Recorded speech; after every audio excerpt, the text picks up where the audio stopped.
بسم الله الرحمن الرحيم. Assalamualaikum warahmatullahi wabarakatuh.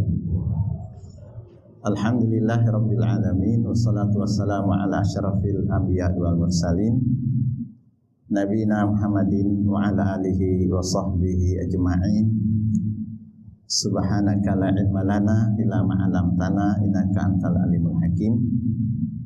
Allahumma ma amsabi min ni'matin aw bi ahadin min khalqik faminka wahdaka la syarikalak falakal hamdu walaka syukru. Bapak-bapak, ibu-ibu hadirin sekalian, jamaah masjid Raudhatul Jannah yang dimuliakan Allah Subhanahu wa taala. Alhamdulillah di sore hari ini kita bisa kembali berkumpul dalam rangka pengajian. Memang pengajian beda dengan gajian. Kalau gajian banyak yang datang, ya antri bahkan ya, karena mau gajian. Tapi ini pengajian ya. Nah, pengajian ini tergantung niatnya. Innamal a'malu binniyat. Ya, segala amal itu tergantung kepada niatnya. Kajian kita yang pertama, siapa yang masih ingat yang hadir? Temanya tentang apa? Temanya tentang urgensi menuntut ilmu. Ya, urgensi belajar. Ya, karena memang apa yang membuat kita ini bisa berbeda dengan yang lain. Berbeda satu orang dengan orang yang lain, salah satunya adalah karena faktor ilmu.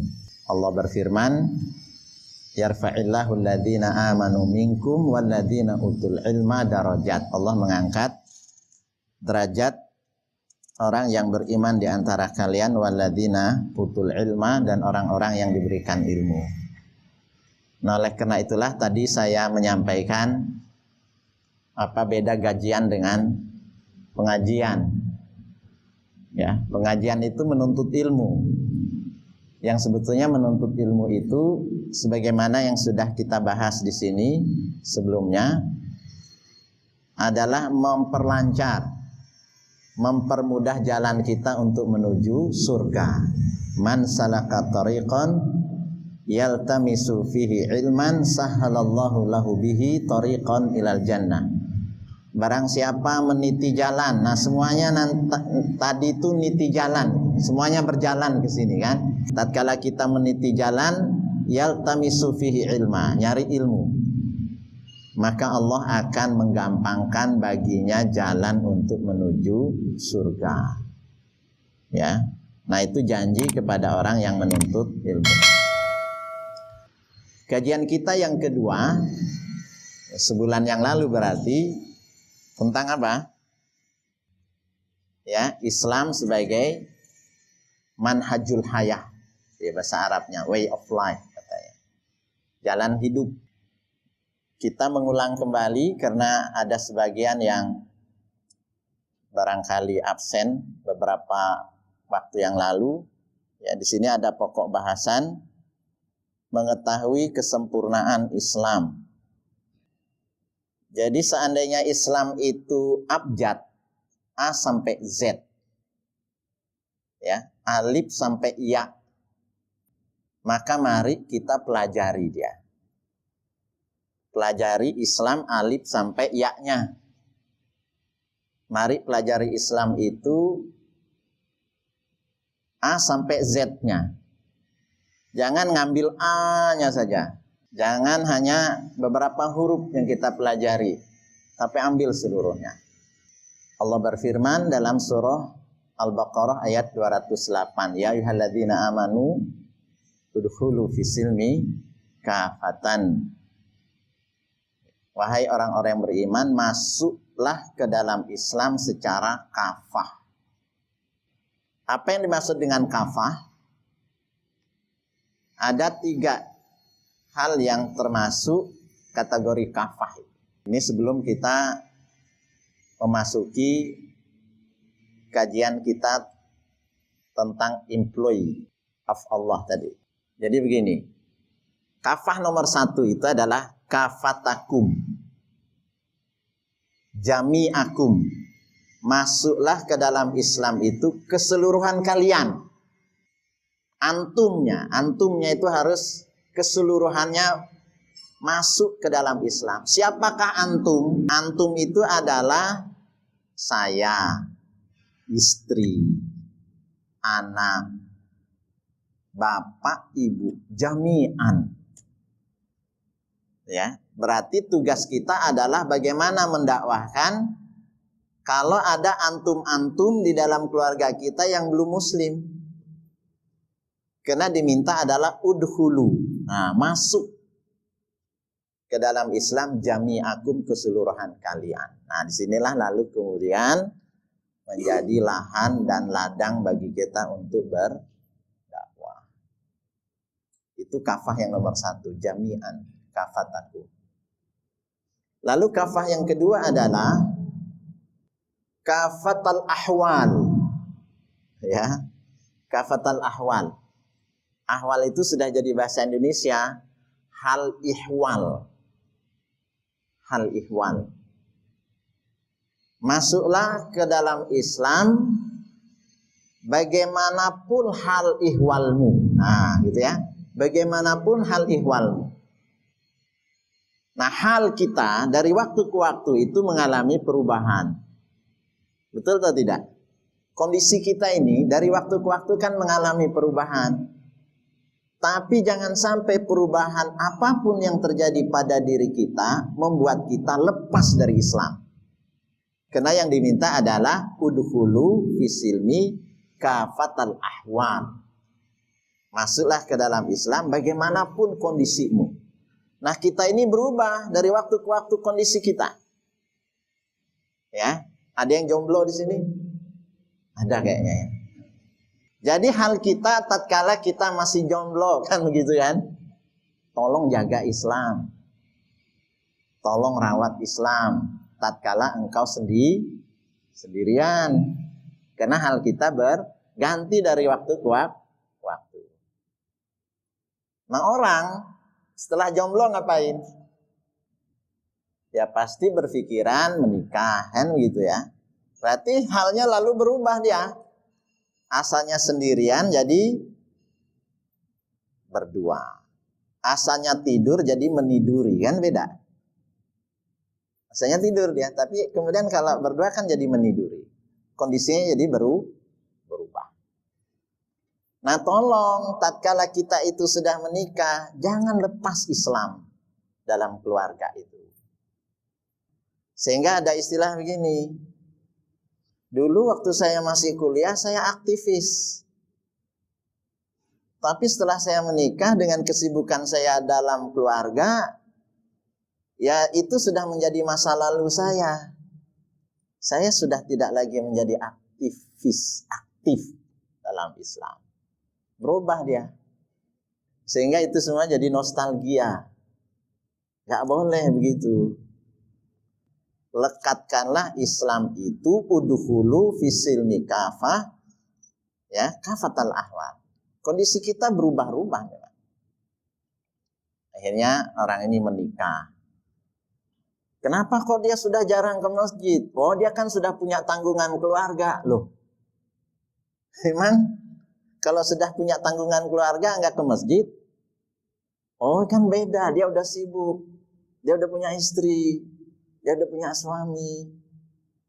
Nggak pernah lagi ditemukan dia di dalam masjid. Kenapa? Sibuk. Nah, nggak boleh seperti itu. Karena masuklah ke dalam Islam kafatal ahwal. Keseluruhan kondisi. Setelah itu menikah punya anak dia. Anak 1, anak 2. Nah, konsistensinya itulah yang kemudian diminta. Apapun kondisi kita. Asalnya dia kuliah, tapi setelah itu punya pekerjaan, punya pangkat, punya jabatan. Ya ditunggu jabatan-jabatan itu apakah membuat dia komitmen terhadap Islam atau tidak. Nah, itulah yang dimaksud dengan kafah.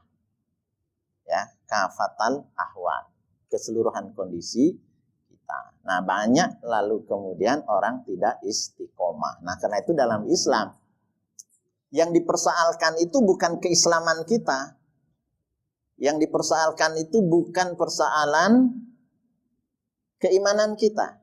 Quran mengatakan innalladzina qalu rabbunallah tsumma istaqamu. Nah, orang-orang yang menyatakan diri Rabb kami adalah Allah lalu istiqomah. Seluruh pejabat negeri ini yakin kita muslim. Seluruh presiden dari awal sampai akhir semuanya juga haji. Karena itu dulu sahabat pernah bertanya, ya Rasulullah, qul fil islami qawlan la as'alu anhu ahadan ghairah. Qul amantu billah tsumastaqim. Ya Rasulullah, kata sahabat ini, beri aku moto hidup. Nah, itu bahasa sekarang ya, bahasa kerennya. Beri aku prinsip hidup, qaulan. Satu saja qaulnya. Ya. Satu jargonnya. Satu prinsip saja. La as'alu anhu ahadan ghairah. Yang aku tidak perlu lagi mencari narasumber lain selain engkau. Apa jawab Nabi? Katakanlah, qul amantu billah tsumastaqim. Katakan aku beriman pada Allah, istiqomahlah. Nah, poin kedua ini yang penting. Istiqomah dalam kondisi apapun. Istiqomah dalam kondisi apapun. Karena kita ini berubah-ubah. Kata Nabi, ajaban li amril mu'min. Menakjubkan kehidupan orang beriman itu. Inna amrahu lahu kullahu lahu khair. Seluruh amalnya itu pasti baik kalau orang beriman itu. Walaysa dzalika li ahadin illa lil mu'min, dan itu tidak diberikan kecuali hanya kepada orang beriman saja. In asabathu sarra syakara fakana khairun lahu. Bila dia mendapatkan kebaikan, dia bersyukur dan itu baik baginya. Wa in asabathu dharra sabara fakana khairan lahu.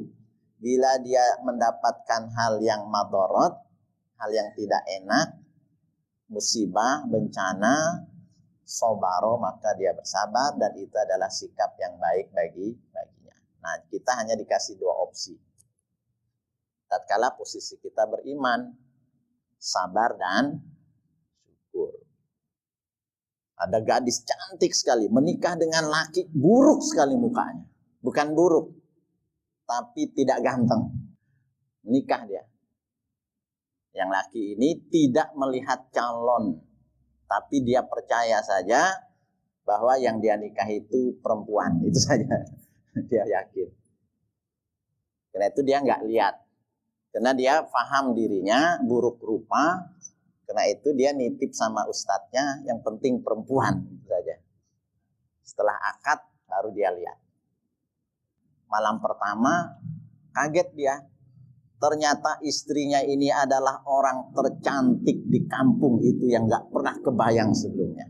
Lalu dia menatap, takut juga ditatap suaminya. Kenapa menatap seperti itu?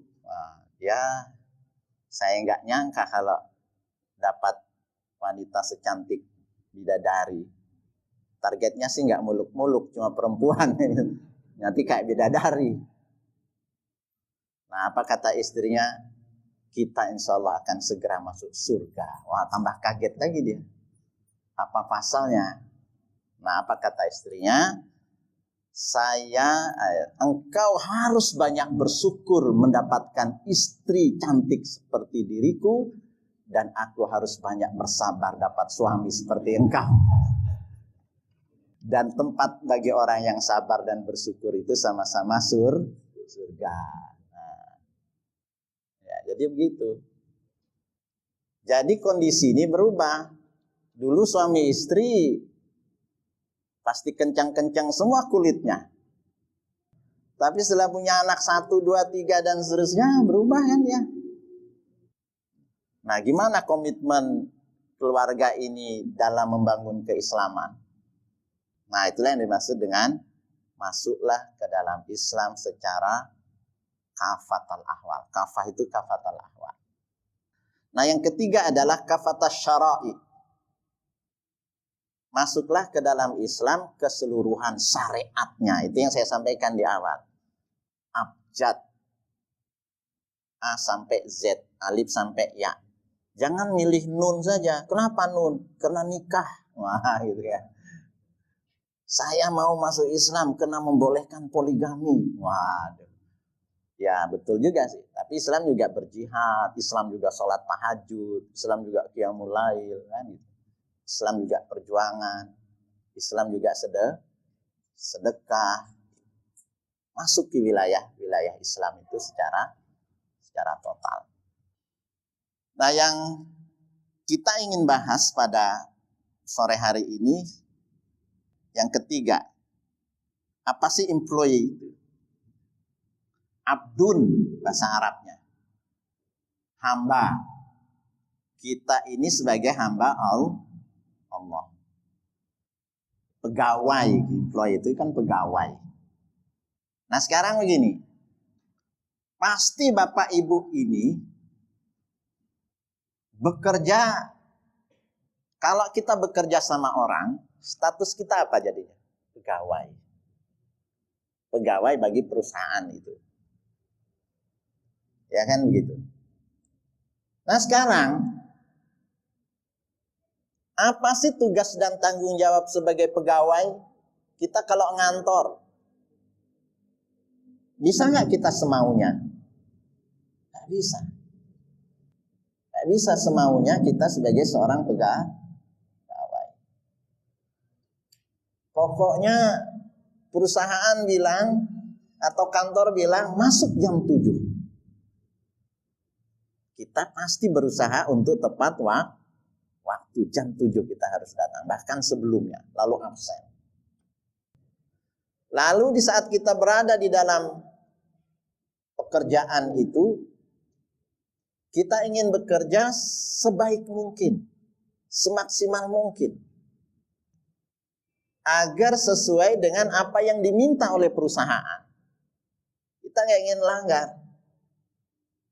Tidak hanya dari sisi tapat, apalagi kalau kita bicara konteks tentara. Nggak bisa, harus siap. Mau nggak mau itu harus terus siap gitu ya. Siap. Mau nggak mau itu. Kalau nggak bisa disuruh push up, suruh lari keliling lapangan 3 kali itu hukumannya kan begitu. Sehingga prinsip kita sebagai pegawai itu diantaranya sami'na otokna. Kita dengar instruksi lalu kita taati. Nah itu pegawai secara umum. Nah bagaimana status kita ini sebagai hamba Allah? Walillahil matsalul a'la. Bagi Allah lah perumpamaan yang sangat tinggi. Sama sebetulnya kan kita ini. Ada nggak hal-hal yang kemudian harus kita taati dari sisi waktu? Apa diantaranya? Salat. Inna salata kanat 'alal mu'minina kitaban mauquta. Mauqut. Salat itu sudah ditentukan waktu-waktunya. Jadi ya subuh sudah ada waktunya. Hadir kita. Oh, di absen. Yang absen kita siapa, Pak? Malaikat. Malaikat itu jaga itu di pintu. Siapa yang masuk? Wah, catat. Fulan. Zuhur, asar, waktunya ada. Boleh nggak kita sholat di luar waktunya? Nggak bisa. Seperti kita waktu aktif kita nggak datang, waktu libur kita datang ya. Nggak bisa. Nggak dapat apa-apa kan gitu. Ada orang azan, Pak. Jam 9. Jam 9 pagi azan dia. Allahu Akbar, Allahu Akbar. Pada dengar, orang gila ini azan jam 9. Orang gila. Diserbu Pak masjidnya. Ada apa ini muadzin? Azan jam 9 pagi. Dasar orang gila. Yang gila siapa? Saya tadi tuh sudah azan subuh-subuh. Nggak ada yang datang. Ini jam 9 pada datang. Yang gila siapa? Saya sudah azan subuh tadi. Bahkan sholatu khairun minan naum. Sholat lebih baik dari tidur. Nggak datang. Sekarang jam 9 pada datang. Nah itu kan nggak pas. Itu tidak pas. Ya pegawai itu ya prinsipnya harus tepat waktu. Nah demikian juga sholat. Ada kehadiran kita yang bersifat harian. Ada kehadiran kita bersifat pekanan setiap Jumat. Ya kan? Ada yang datangnya setahun sekali. Ramadan, ada sholat tarawihnya. Ada sekali seumur hidup. Apa itu? Haji. Haji. Berapa ongkos haji sekarang? Yang diusulkan Menteri Agama. 69 juta. Ongkos naik haji. Kenapa ongkosnya naik? Sesuai namanya, naik haji. Naik terus ongkosnya. Ya kan sesuai namanya naik. Ya naik terus tiap tahun dia. 67, 69 berat juga kita. Antri lagi 30 tahun. 30 tahun Palangkaraya. Jadi kalau mau ya sejak lahir daftar. Kalau enggak yang enggak sekarang umur 40, 70 baru bisa berangkat kan gitu. Itu pun kalau ada duitnya lagi kan. Ya kan? Kait dengan dananya. Sehingga ada yang mengatakan sama murid-muridnya, santrinya. Amalkan amalan ini kalau engkau bisa naik haji. Apa amalannya? Perbanyak surah Al-Waqi'ah, perbanyak surah Ar-Rahman, perbanyak surah Yasin, baca berulang-ulang. Sudah dia baca setahun penuh setiap hari. Pak Kiai, saya sudah baca ini. Sesuai amalannya, baca surah ini. Ada satu yang kurang kata saya. Apa? Surat tanah. Harus digadaikan dulu. Surat tanahnya biar dapat.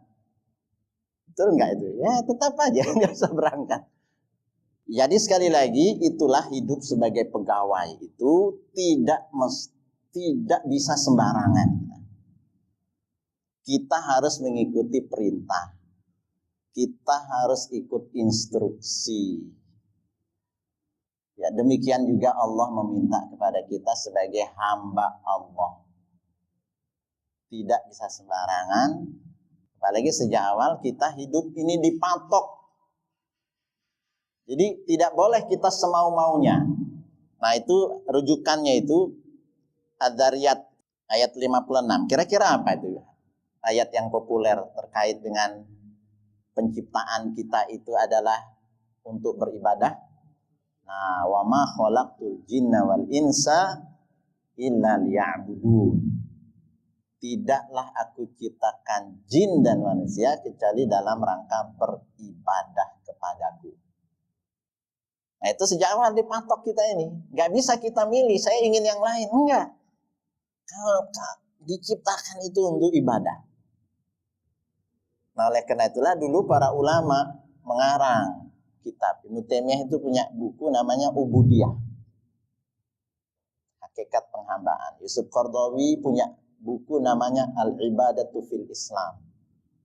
Untuk memandu kita ya agar bisa benar dalam ibadah ini.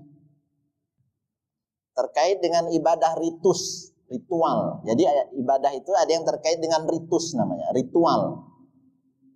Kalau ritual itu tidak bisa direkayasa. Tidak bisa munculnya dari otak kita. Salat 5 waktu. Berapa rakaat semuanya? 17. Bisa nggak kita kurangi? Nggak bisa.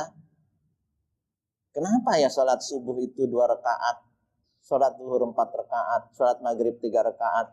Gimana jawabannya? Ya sudah given. Itu udah pemberian. Nggak bisa kita nanya-nanya. Bisa nggak saya subuh itu Ustaz masih kuat? Jadi saya pingin 8 rakaatnya. Nggak bisa kan? Nggak bisa. Ya sudah 2 itu saja. Kenapa? Ritus dia. Nah sholat itu, nah itu pembagian Yusuf Qaradawi itu Dia adalah ibadah qauliyah. Nah, ibadah qauliyah. Di situ ada doa, di situ ada Al-Fatihah kita baca kan gitu. Itu dia qaul. Kemudian ada ibadah fi'liyah. Dia juga ada gerak-geriknya. Allah Akbar, takbir. Gerak nggak? Gerak. Mulut tuh harus qomat kamit. Kenapa? Baca. Nggak boleh. Sholat di dalam hati itu nggak boleh. Harus Bismillahirrahmanirrahim. Alhamdulillahirabbil alamin. Ar-Rahmanirrahim. Walaupun sholat sendirian. Kenapa? Baca, kata Nabi, la salata liman lam yaqra bi Fatihatil Kitab. Tidak sah sholat kecuali membaca Al-Fatihah. Membaca itu gerak. Kalau dalam hati, aliran kebatinan. Karena semuanya di batin. Ya, gerak. Nah, itu ibadah. Ada ibadah maliyah namanya. Nanti juga akan di sini disebutkan. Ibadah mal. Ibadah titik tekannya apa? Mal, harta. Ibadah, sedekah. Ya kan? Zakat. Ya, sedekah itu ada yang sifatnya wajib. Kalau yang wajib jadinya zakat. Ya, kalau yang sunnah celengan lewat dimasuki, ada kotak di situ dimasuki. Itu namanya sedekah sunnah. Kalau yang zakat itu menjadi rukun Islam, tiang agama ini, nah yang ini sifatnya tidak rukun, tapi belum tentu juga tidak banyak.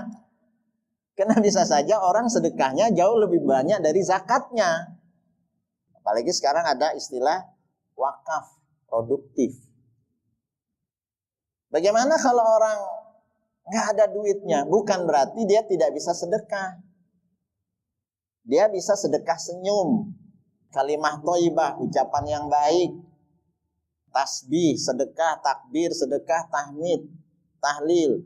Subhanallah, walhamdulillah, wala ilaha illallah, Allahu Akbar. Sedekah. Ya, kalau tidak punya duit.